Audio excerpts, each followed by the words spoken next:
Sleeping Beauty. Long ago, in a faraway land, King Stefan and his queen held a feast to celebrate the birth of their daughter, Aurora. King Hubert and his young son Philippe came from a neighboring kingdom to attend the feast. The two kings made plans for Philippe and Aurora to marry on the princess's 16th birthday. Also at the celebrations were the princess's three fairy godmothers, Flora, Fauna, and Merryweather. Each of them had a special gift for the princess. First, Flora waved her magic wand over the baby's cradle and said, "I give you the gift of beauty." Then Fauna waved her wand and said, "I give you the gift of song." Finally, Merryweather fluttered over to the cradle. She raised her wand to grant the third gift when suddenly there was a crack of lightning. Maleficent, the wicked fairy, stormed in. She was furious that she had not been invited to the celebrations. Stroking her pet raven, Maleficent glared at the baby princess. "I also have a gift for you," she hissed. "Before the sun sets on your 16th birthday, you will prick your finger on the spindle of a spinning wheel and die." Maleficent threw back her head and laughed wickedly. Then she disappeared in a cloud of smoke. Merryweather gave a gentle cough. "I still have my gift for the princess," she reminded the horrified king and queen. She went over to the cradle and whispered, "When the spindle pricks your finger, you will not die. Instead, you will fall into a deep, enchanted sleep. From this slumber you shall wake when true love's kiss the spell shall break." The king was still terribly worried about his daughter's safety. He ordered every spinning wheel in the kingdom to be burned. Then he and the queen sadly agreed to the fairy godmother's plan. They took Aurora far away to a place where Maleficent wouldn't be able to find her until her 16th birthday had passed. Flora, Fauna, and Merryweather renamed the Princess Briar Rose. They moved into a little cottage in the woods. There the fairies put away their magic wands and disguised themselves as simple peasant women. As the years passed, Maleficent kept searching for the princess, but she never found her. As the princess's 16th birthday drew nearer, Maleficent sent her trusted pet raven to try and find her. It was Maleficent's last chance. The morning of Briar Rose's 16th birthday finally arrived. The three fairies sent her to collect berries in the woods while they prepared some birthday surprises. After gathering the berries, Briar Rose rested in a woodland glade. She sang about falling in love with a handsome prince. Her woodland friends found a cloak, a hat, and a pair of boots that had been left in the forest. They dressed up as a make-believe prince.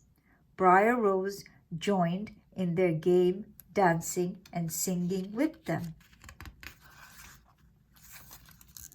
The clothes belonged to Prince Philippe, who, after a long ride, was resting in the woods with his horse.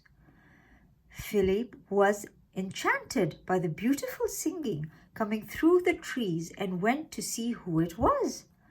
The moment they met, Briar Rose and the handsome stranger fell in love. They felt sure that they had met somewhere before. When it was time for Briar Rose to leave, they arranged to meet that evening at the cottage in the woods. Meanwhile, the three fairies set about making their birthday surprises. But before long, they were in a terrible muddle. Fauna had baked a birthday cake, but the mixture was too runny and the cake was lopsided. Flora and Merryweather had made a special gown for Briar Rose, but it was an awfully funny shape. "It's no use," said Merryweather. "We need to use magic to sort this out. I'll fetch the wands." Before they dared to use their wands, the fairies blocked up every gap in the cottage.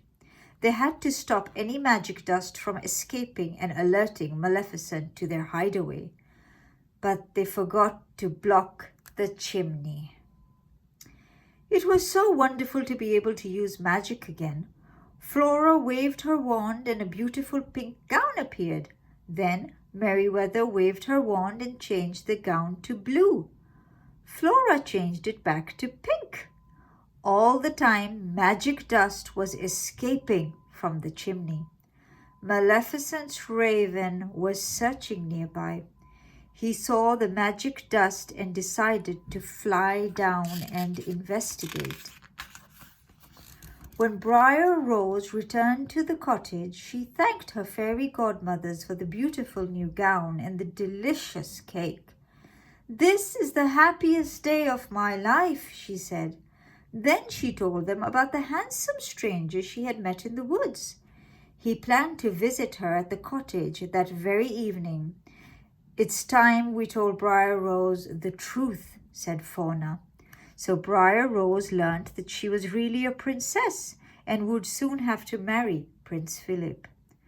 "Today you must return to the palace and start your new life," said Flora. Briar Rose was heartbroken. She didn't want to marry a prince. She had fallen in love with a handsome stranger she had met in the woods. Meanwhile, up on the chimney, Maleficent's raven smiled to himself. He flew off to tell his mistress that the search for Princess Aurora was over. As soon as darkness fell, the fairy godmothers led Briar Rose through the forest to the palace. They had no idea that Maleficent was already there, lying in wait for them. At the palace, the fairy godmother left Aurora in a quiet room to rest. Suddenly, a strange glowing light appeared. Aurora followed it in a trance. It led her up a winding staircase to an attic room. Inside the room, Maleficent was waiting by a spinning wheel. Aurora had never seen a spinning wheel before. The wicked fairy urged the princess to touch it. Aurora reached out and pricked her finger on the spindle. In an instant, she had fallen into a deep sleep. Before long, the fairy godmothers found Aurora lying by the spinning wheel. They quickly cast a sleeping spell over the entire palace. Luckily, the fairies had discovered that Prince Philip was the stranger with whom Briar Rose had fallen in love. Only his kiss could wake her. So while everyone was asleep, the fairies thought of a plan. They would return to the cottage, find Philip, and bring him back to the palace. But they were too late. Maleficent and her soldiers had already found the prince waiting at the cottage and captured him. Maleficent took Philip back to her castle, where she threw him into her deepest, darkest dungeon. She fastened him to the wall with chains. When the fairies couldn't find Prince Philip at the cottage, they soon realized Maleficent must have captured him. They quickly made their way to her castle. As soon as it was safe, the fairies magically appeared in the dungeon and freed the prince.